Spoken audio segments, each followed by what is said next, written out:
What's going on, everyone? Josh here with Shua Photography, and in this video I want to talk about my first impressions about the new Nikon Z8 and how it performed on my very first wedding with it.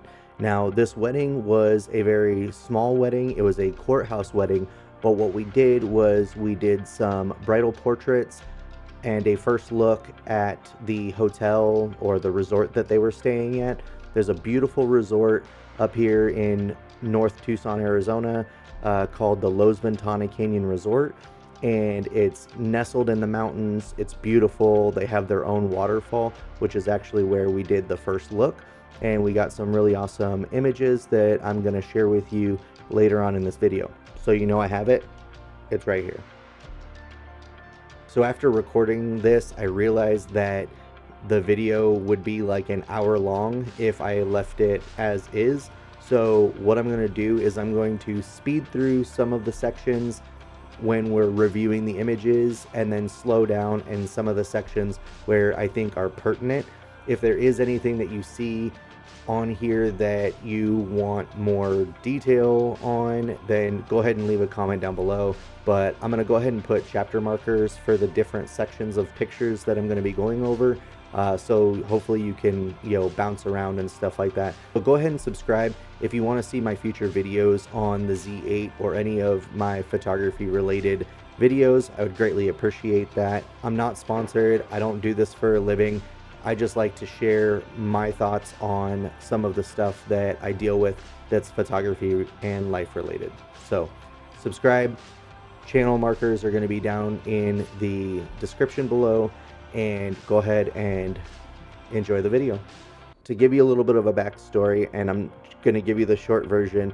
If you want the long version of my journey into the Nikon mirrorless system, go ahead and click up here and go ahead and look at the video I did a week or so ago, giving you an idea of where I've come from. Long story short, for the last year and a half, I've been shooting with the Nikon Z6 II and the Z7 II.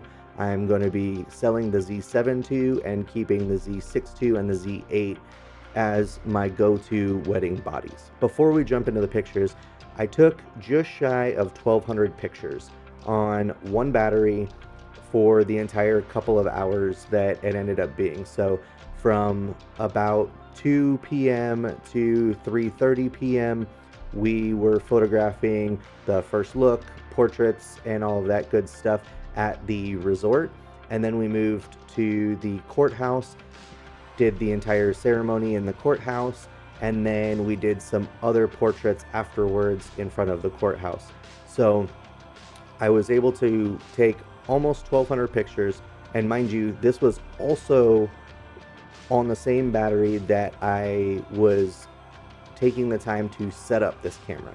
So going through, setting up all of the menus, having it on, and all of that stuff prior to was all on the same battery.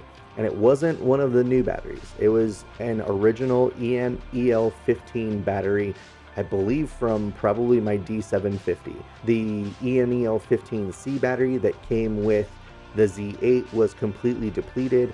So I grabbed one of my other batteries and made sure that it was an older battery so I could see how that would perform versus one of the other batteries. And I haven't tested all the way through.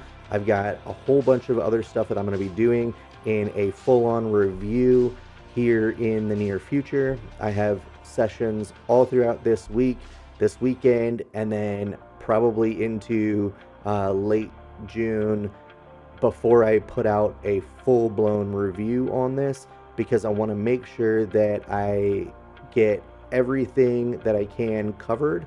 I'm going to be doing weddings, engagement sessions, family sessions, model shoots, video, astrophotography, lightning, all of that good stuff.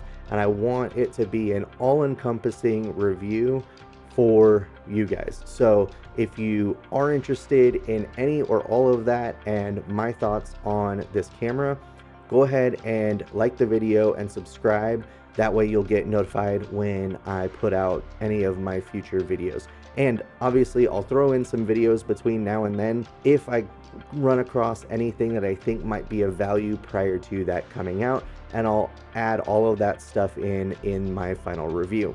Now, with all that out of the way, let's go ahead and hop into the computer and go through some of these images. This very first image I took was the restaurant I was sitting at, just to make sure that it takes pictures. We're gonna skip through some of these prep ones. This was as I was setting things up, my focus modes and settings all set. So we're gonna kind of go through. Decided to take a selfie as I was sitting there. As I was getting stuff set up, I was setting up my auto bracketing in this set here. With the speed of this camera, I will probably do this a lot more often. And then just some other auto bracketing here. I was just showing the difference in ISO. So this was at ISO 125, and then this was at ISO 20,000. So you can obviously see the noise in here. So like I said, this is straight out of the camera, no post-processing or anything. I just wanted to go completely nuts with the ISO. So I'll play with that in the raw later on. Here's at ISO 4000. ISO 4000, the bartender at ISO 200. This was the TV in the bar. Some sports photos for you guys. Now we'll get to the waterfall. So once I finally got to the location where we were going to be doing the first look and some of the portraits, they have this waterfall. It's beautiful. So I went ahead, and this one I wanted to do a little more long exposure on here, handheld, at 1/60th of a second, f/16, ISO 32. So obviously it's a little on the dark side, but for stuff like this, I do usually tend to expose a little on the darker side so that I can bring up the shadows in post.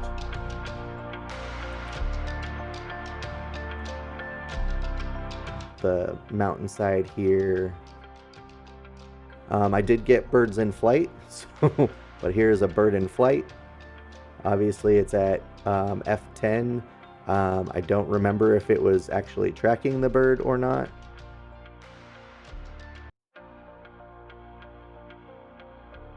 Alright, so now was getting ready to do the first look, getting my settings figured out with flash. I did want to add just a little bit of fill flash, so I do have Godox 8200 with a Magmod Mag Sphere on it, camera left obviously.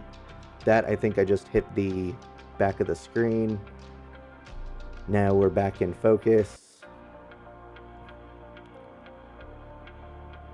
So now we have the bride coming in, tapping on the shoulder.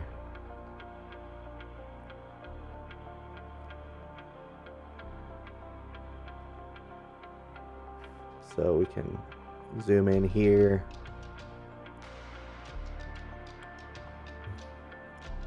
Then going in for a kiss. Obviously these are unedited, but just making sure that I got the shots here. And that one's out of focus, not sure what happened there. So then we were doing some portraits, getting my lighting dialed in. So obviously flash didn't fire, flash fired. So one of the issues that I did find, what I like to do when I'm photographing with flash is use an ND filter. And I found these ND filters a while back for the Z6 II and Z7 II that are sensor ND filters. And so those cover up on the sensor. So between the sensor and the lens, it actually stays in there, so you can adapt or put on any lens you want instead of having a variable ND filter or an ND filter for a specific filter thread.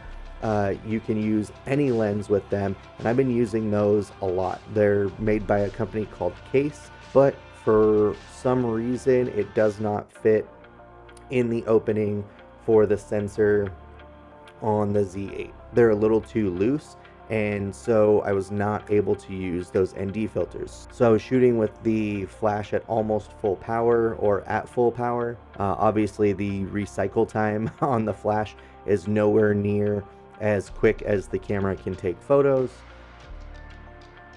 So these are just some of the portraits.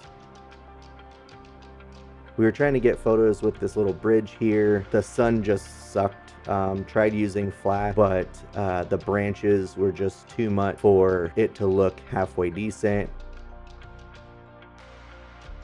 Ended up moving away from that. Had them sitting, which was a little bit better because they were in more covered shade, but the branches still putting that shadow all over his shirt.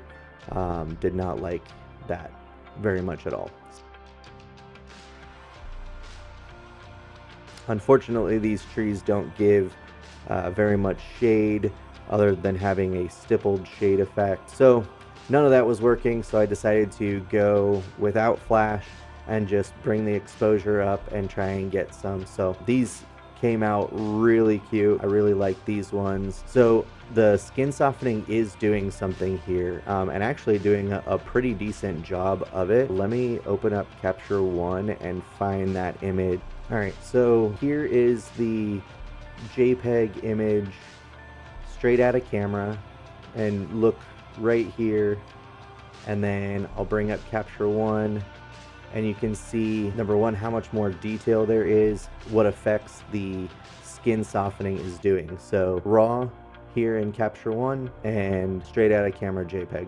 Now, I do believe that I have my JPEG set to neutral, so that's why the colors are a little bit different, because I did edit these colors on the raw image. I shoot that JPEG so that I can easily bring it down from SnapBridge, if I can get SnapBridge to work on this camera, in the high resolution instead of the 2 megapixel JPEG or RAW.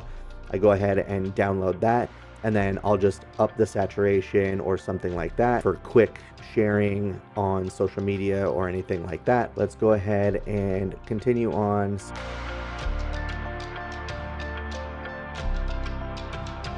And then we get the laugh and just having fun. And I love the natural reaction and the natural chemistry between my couples. The speed of the camera, the focus of the camera has done really, really well.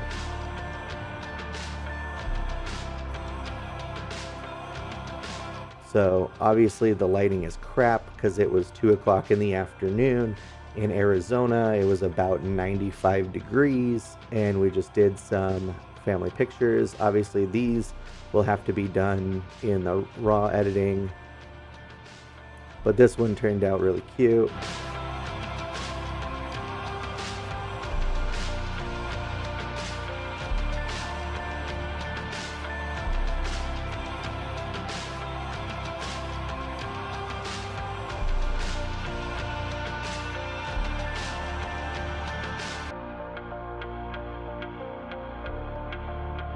One of the great things that I didn't realize that I was missing from the Z6 II and the Z7 II was the continuous shooting speed. So I was shooting primarily at 15 frames a second. So I just, hit it and get 2 or 3 images, hit it, get 2 or 3 images or whatever, until we got in for like the first kiss and all of that stuff, which you'll see. But getting these blinks, so those split seconds of blinking, not blinking, blinking, not blinking. So having those extra frames to play with is really, really nice.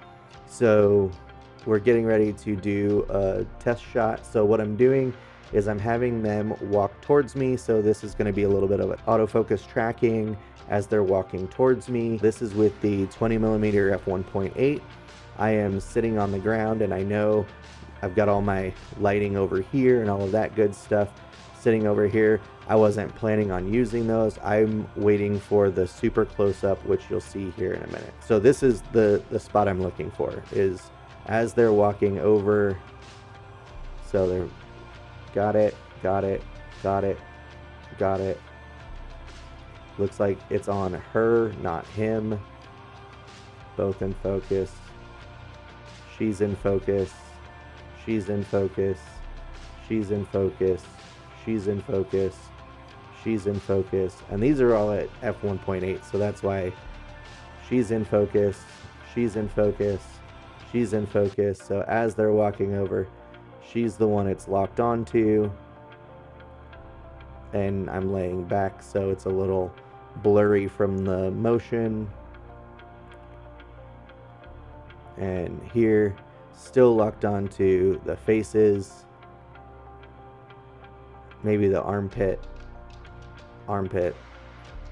and then they're gone. So, and we did it again, did it again, and it found a tree, and then locked right back on them.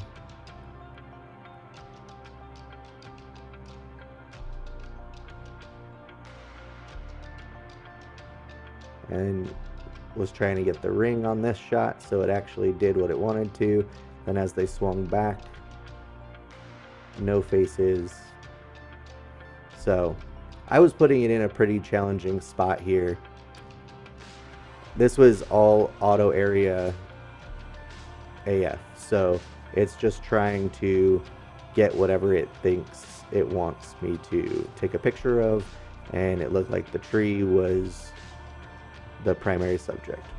So then I had them just standing there so I could get both rings in the shot, and this was what I was going for. So now they're just standing over top of me with their hands embraced, looking at each other, different angle,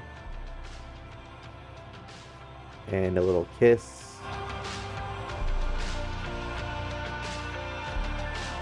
It's the tiniest peck, slowest peck, but I was able to get 2 shots of them actually kissing. So I did run into this issue with a wedding I was photographing last month, beginning of April. I was photographing this wedding, and they literally had the shortest kiss ever. And luckily I got it. Had I been shooting with the Z8 at 15 frames a second, I would have gotten way more opportunity to capture the very precise right moment of kiss. So they're not smushing their faces together, they're not about to touch lips. So that's one of the reasons why this Z8 was on my list to get. And again, I think this skin softening is doing a really good job, because they are super sharp. Everything is super sharp except for the acne on the face, which is really, really nice. So for something social media and all you need is that JPEG image, I think this thing is going to do really, really well. Now we're in the courtroom. They were just talking, so don't worry about the sunglasses on his head. We removed them before the ceremony started.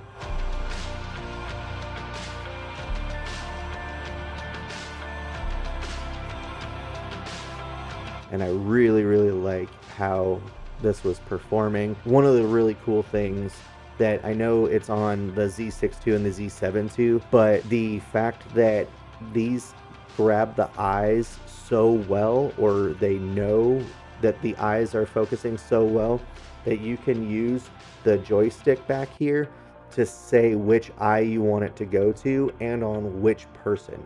So it's doing the majority of the thinking, and all I have to do is say, okay, no, not that eye, not that eye, yes, that eye. And then it's locked on that eye until I tell it otherwise, which I found very, very useful in here. Yes, I was focusing on the seal.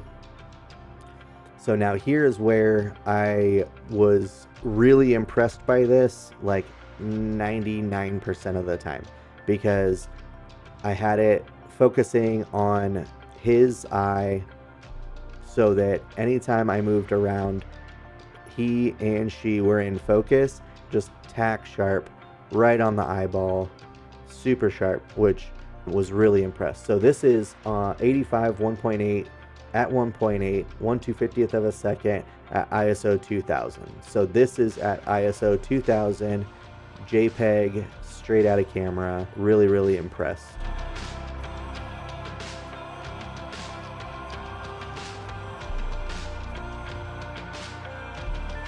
So here is where I was talking about the 99%. So I had it focusing on them as they're going through, and then one picture, and I don't know if that was because I moved off to the side, went over to the judge,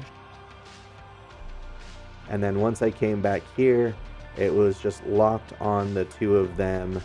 So super impressed with the autofocus on here. I'm just going through these pretty quick because there's a bunch. These I was shooting at 15 frames a second. One of the things I thought was really cool was that even though there's no eyeball even close on this, because I had selected his eyeball at the beginning, even with them not facing the camera, it still had them in focus. So now we've got the kiss. So there we go. Now we can find the right moment, the perfect look, because right here wouldn't be great. Right there wouldn't be great because of the judge back here, because her eyes are closed, but this shot right here is the money shot. So nice kiss, the judge's face, she's smiling, she's looking. So all of that, and of course she didn't move out of the way fast enough for them to have a kiss without her in it, but that's much better than that. So having the options of all of those at 15 frames a second is awesome. Super pleased. It didn't jump focus when they were trying to kiss to the judge, even though her eyeball was in the shot. Super, super impressive. Now they're done. Another one, he decided he was going to bow after this for some reason. I was putting the camera down, and as I was putting it down, I saw he was getting ready to like bow. So I put the camera up super quick right at him, and it locked on and got him taking a bow after he just got married. I thought it was hilarious, and the fact that I was able to just throw the camera up super quick, it locked on focus and got those images in succession was just absolutely perfect. So now they're laughing, and I am just right there back in the action, even though I wasn't planning or anticipating that happening. Because the autofocus is so much quicker, I can just trust that it's going to do this. I'm very, very impressed with it.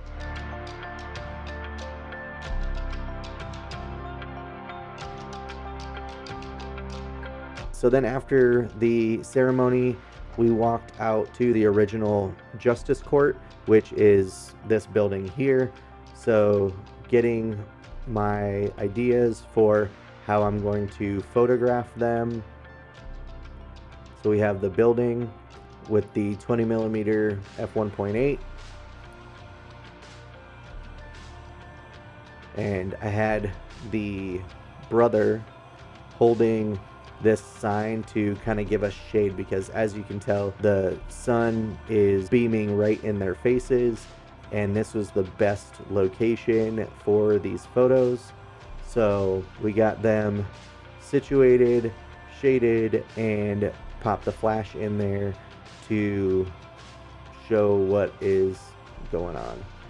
So here we go. Obviously it's bright out, the sun is shining, so we're still at probably, you know, half power or full power on the flash. So we had to try and get these images in those rotations, but they ended up getting there.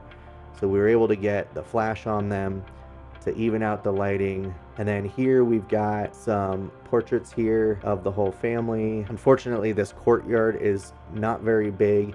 I would have liked to have gotten them centered in one of these archways, but the way that it was set up just didn't work. When we go to some of the smaller groupings, I did center them, but this was as best as I could get with the entire group. So this is at f1.8 with the 85. I took a step back, but now having these 15 frames or more a second, getting all the reactions, everybody doing their stuff, I really liked it. So here we go, the individual portraits, just making sure that we got no blinking from anyone, having all of those options. And then these are going to need a lot of work because I just underexposed the crap out of them. So it's definitely doing quite a bit of the skin smoothing. So yeah, this should give us an idea of how the skin softening is working on here. Obviously still a little underexposed and all of that, but what I'm going to go ahead and do is bring up Capture One again and find this same image. So this is the JPEG with the skin softening on here, and then here is the raw image. So it's definitely doing quite a bit of skin softening. It's not going crazy with it. Let's zoom in a little bit so we can see the difference here. So the skin softening, yeah, it's just softening it up just a little bit. It's not going too crazy with it, but it makes it just a little bit nicer than the raw. So obviously the raw has more contrast, more color, because Capture One is doing the basic Nikon curve adjustment or whatever in here. She wanted him to do the same poses as her, so he's putting his ring out there.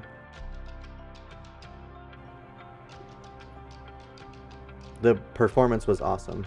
Then on my way home, there just happened to be a really beautiful sunset. So these are incorporated in that almost 1,200 images. So I stopped and grabbed some photos of the sunset. If you guys are on the Nikon Z mirrorless cameras Facebook group, you will have seen a post about this, because I said, man, the new Z8 and its plane detection is super awesome. It even got an airplane when I didn't even know there was one there. I put it on the group as a joke. Some people didn't realize that it was a joke. There is this tiny little airplane way off in the distance, right down here. There's an airplane here, and I thought it would be a funny joke to say, man, the autofocus on here is incredible for planes. So these are the final images from my very first day with the Nikon Z8. So that's it. Those are all of the images that I took from my very first day with the Nikon Z8. If you made it this far, I know it was a long one. I appreciate you for being here. If you have any questions and want to know anything in my full review that I'll be doing in the next couple of weeks, please leave a comment down below. Like this video, share it with anyone who might be interested. I can't wait to continue using this camera. I have a bunch of stuff coming up, so stay tuned. Like I said, subscribe if you want to see more from me, and we'll talk to you guys in the next one. Thanks. It's Josh with Shua Photography.